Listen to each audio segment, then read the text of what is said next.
Number the Stars, Chapter 1. I'll race you to the corner, Ellen. Anne Marie adjusted the thick leather pack on her back so that her school books balanced evenly. Ready? She looked at her best friend. Ellen made a face. No, she said, laughing. You know I can't beat you. My legs aren't as long. Can't we just walk like civilized people? She was a stocky 10-year-old, unlike lanky Anne Marie. We have to practice for the athletic meet on Friday. I know I'm going to win the girls' race this week. I was second last week, but I've been practicing every day. Come on, Ellen, Anne Marie pleaded, eyeing the distance to the next corner of the Copenhagen Street. Please. Ellen hesitated, then nodded and shifted her own rucksack of books against her shoulders. Oh, all right. Ready, she said. Go, shouted Anne Marie, and the two girls were off, racing along the residential sidewalk. Anne Marie's silvery blonde hair flew behind her, and Ellen's dark pigtails bounced against her shoulders. Wait for me, wailed little Kirsty, left behind, but the two older girls were not listening. Anne Marie outdistanced her friend quickly, even though one of her shoes came untied as she sped along the street called Oosterbrogade, past the small shops and cafes of her neighborhood here in northeast Copenhagen. Laughing, she skirted an elderly lady in black who carried a shopping bag made of string. A young woman pushing a baby in a carriage moved aside to make way. The corner was just ahead. Anne Marie looked up, panting just as she reached the corner. Her laughter stopped. Her heart seemed to skip a beat. Halt! The German ordered in a stern voice. The soldier. The German word was as familiar as it was frightening. Anne Marie had heard it often enough before, but it had never been directed at her until now. Behind her, Ellen also slowed and stopped. Far back, little Kirsty was plodding along, her face in a pout because the girls hadn't waited for her. Anne Marie stared up. There were two of them. That meant two helmets, two sets of cold eyes glaring at her, and four tall, shiny boots planted firmly on the sidewalk, blocking her path to home. And it meant two rifles gripped in the hands of the soldiers. She stared at the rifles first.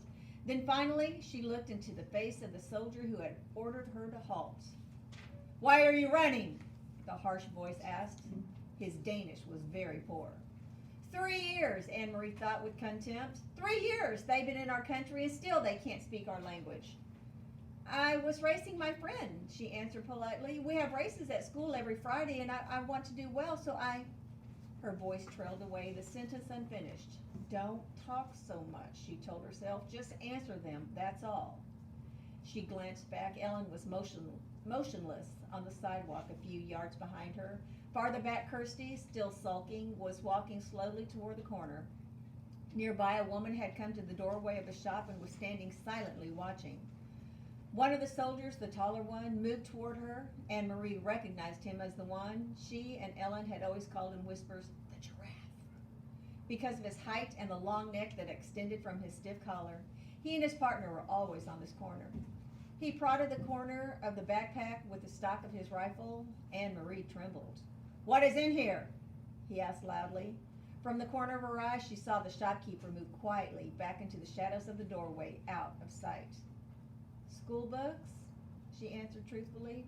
Are you a good student? The soldier asked. He seemed to be sneering. Yes. What is your name? Anne Marie Johansson. Your friend, is she a good student too? He was looking behind her at Ellen, who had not moved.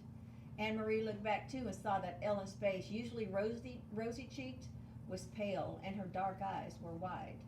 She nodded at the soldier. Better than me, she said. What is her name? Ellen. And who is this? He asked, looking to Anne Marie's side. Kirsty had appeared there suddenly, scowling at everyone. My little sister. She reached down for Kirsty's hand, but Kirsty, always stubborn, refused it and put her hands up on her hips defiantly. The soldier reached down and stroked her little sister's short, tangled curls. Stand still, Kirsty, Anne Marie ordered silently, praying that somehow the obstinate 5-year-old would receive the message. But Kirsty reached up and pushed the soldier's hand away. Don't, she said loudly. Both soldiers began to laugh. They spoke to each other in rapid German that Anne Marie could not understand. She is pretty like my own little girl, the tall one said in a more pleasant voice. Anne Marie tried to smile politely. Go home, all of you. Go study your school books and don't run. You look like hoodlums when you run. The two soldiers turned away. Quickly, Anne-Marie reached down again and grabbed her sister's hand before Kirsty could resist. Hurrying the little girl along, she rounded the corner. In a moment, Ellen was beside her. They walked quickly, not speaking, with Kirsty between them, toward the large apartment building where both families lived.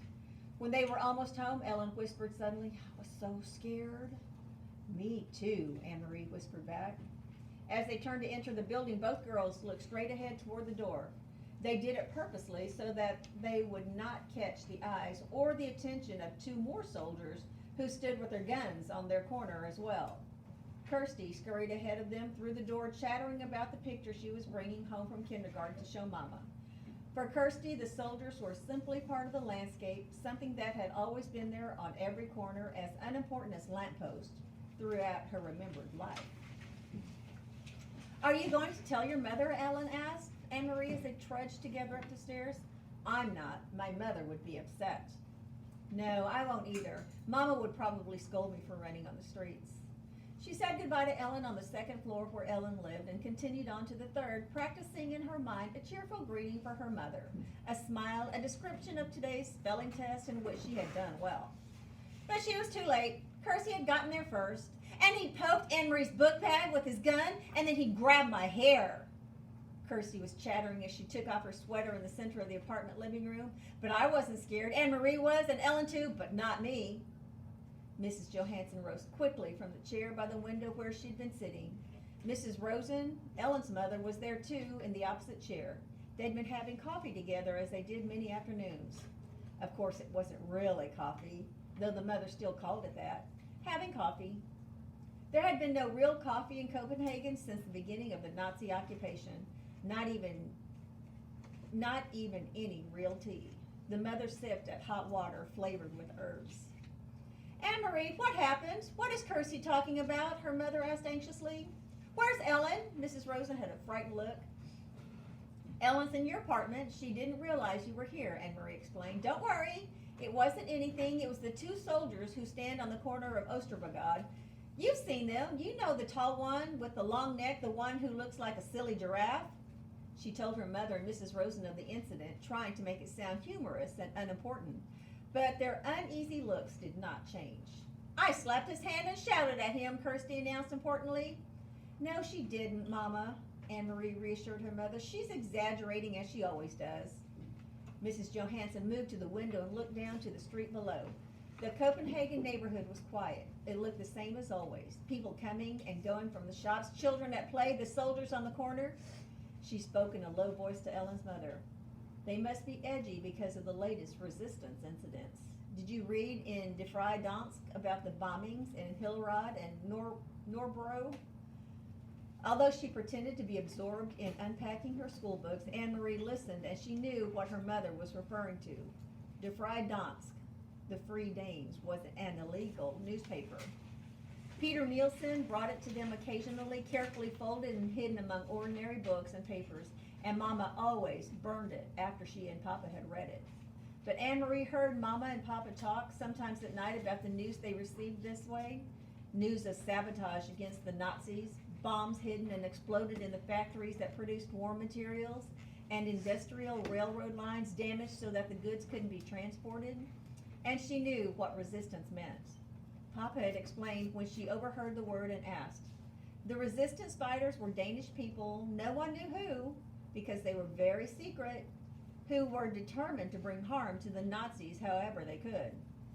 They damaged the German trucks and cars and bombed their factories. They were very brave. Sometimes they were caught and killed.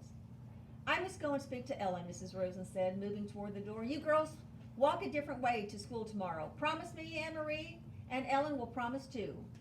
"We will, Mrs. Rosen, but what does it matter? There are German soldiers on every corner." "They will remember your faces," Mrs. Rosen said, turning in the doorway to the hall. "It is important to be one of the crowd, always. Be one of many.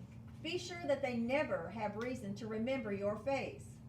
She disappeared into the hall and closed the door behind her.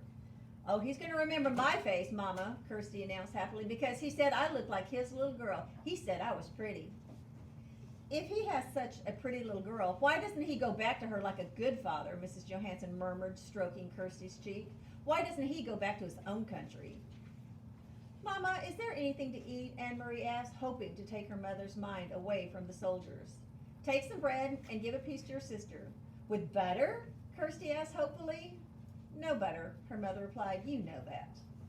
Kirsty sighed as Anne-Marie went to the bread box in the kitchen.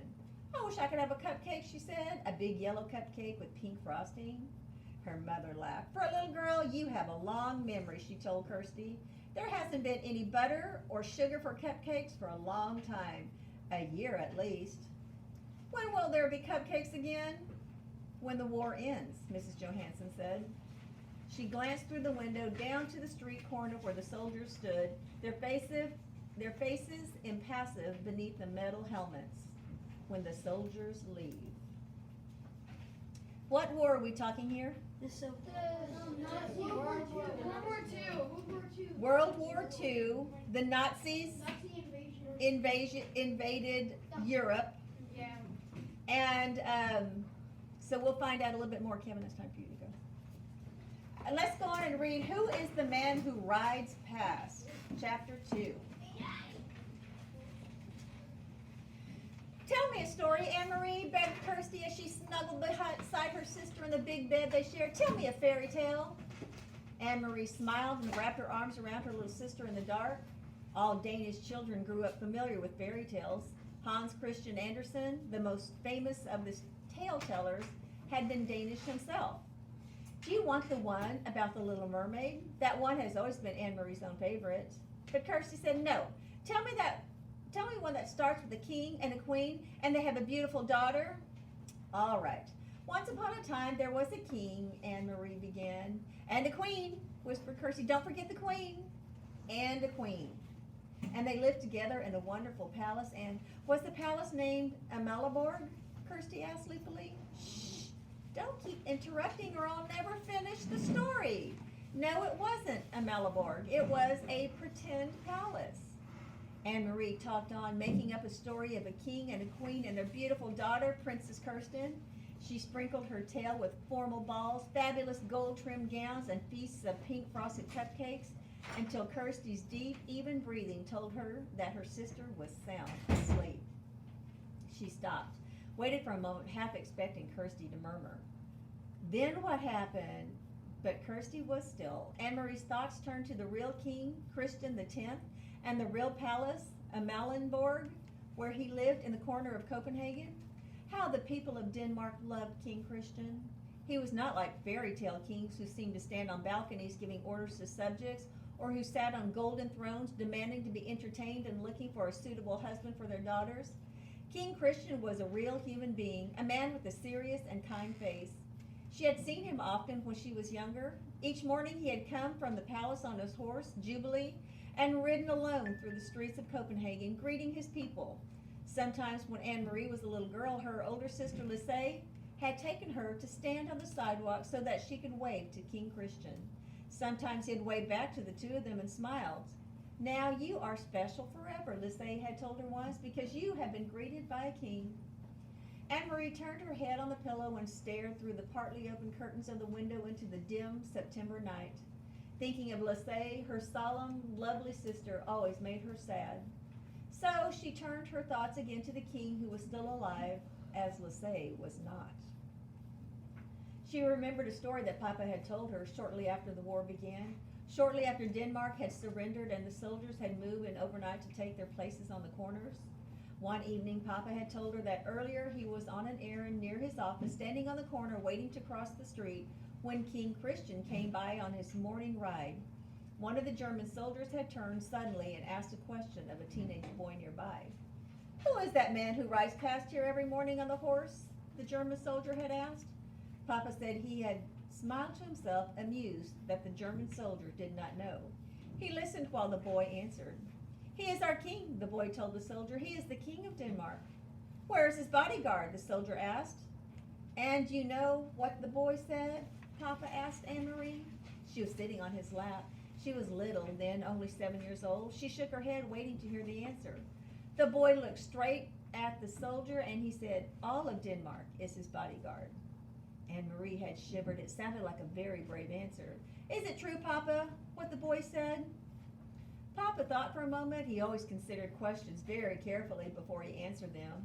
Yes, he said at last, it is true. Any Danish citizen would die for King Christian to protect him. You too, Papa? Yes. And Mama? Mama too. Anne-Marie shivered again. Then I would too, Papa, if I had to. They sat silently for a moment. From across the room, Mama watched them, Anne-Marie and Papa, and she smiled. Mama had been crocheting that evening 3 years ago, the lacy edging of a pillowcase, part of Lisset's trousseau. Her fingers moved rapidly, turning the thin white thread into an intricate, narrow border. Lisset was a grown-up girl of 18 then, about to be married to Peter Nielsen. When Lisset and Peter married, Mama said, Anne-Marie and Kirsty would have a brother for the very first time. Papa, Anne-Marie had said finally into the silence, sometimes I wonder why the king wasn't able to protect us. Why didn't he fight the Nazis so they wouldn't come into Denmark with their guns? Oh, Papa sighed. We are such a tiny country, he said, and they are such an enormous enemy. Our king was wise. He knew how few soldiers Denmark had. He knew that many, many Danish people would die if we fought. In Norway they fought, Anne-Marie pointed out. Papa nodded. They fought very fiercely in Norway. They had those huge mountains for the Norwegian soldiers to hide in. Even so, Norway was crushed. In her mind, Anne-Marie had pictured Norway as she remembered it from the map at school, up above Denmark. Norway was pink on the school map. She imagined the pink strip of Norway crushed by a fist. Are there German soldiers in Norway now, the same as here? Yes, Papa said. In Holland too, Mama added from across the room, and Belgium and France. But not in Sweden, Anne-Marie announced, proud that she knew so much about the world. Sweden was blue on the map, and she had seen Sweden, even though she had never been there.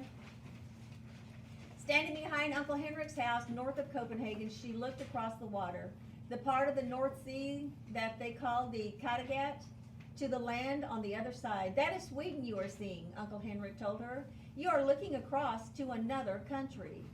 That's true, Papa said. Sweden is still free. And now, 3 years later, it was still true, but much has changed.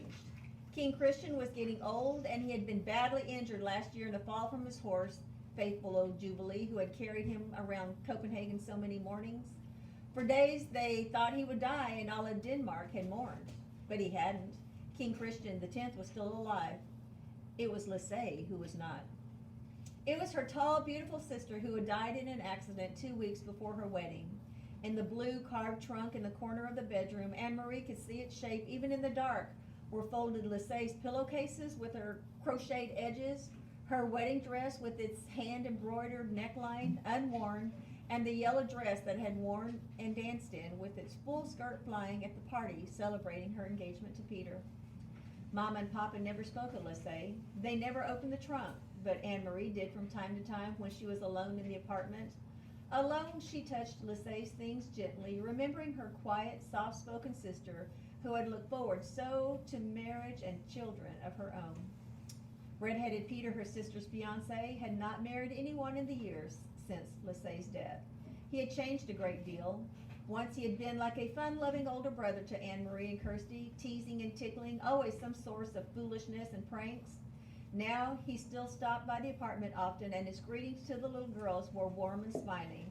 But he was usually in a hurry, talking quickly to Mama and Papa about things Anne-Marie did not understand. He no longer sang the nonsense songs that had once made Anne-Marie and Kirsty shriek with laughter, and he never lingered anymore. Papa had changed too. He seemed much older and very tired, defeated. The whole world has changed. Only the fairy tales remain the same. And they lived happily ever after, Anne-Marie recited, whispering into the darkness, completing the tale for her sister, who slept beside her, one thumb in her mouth.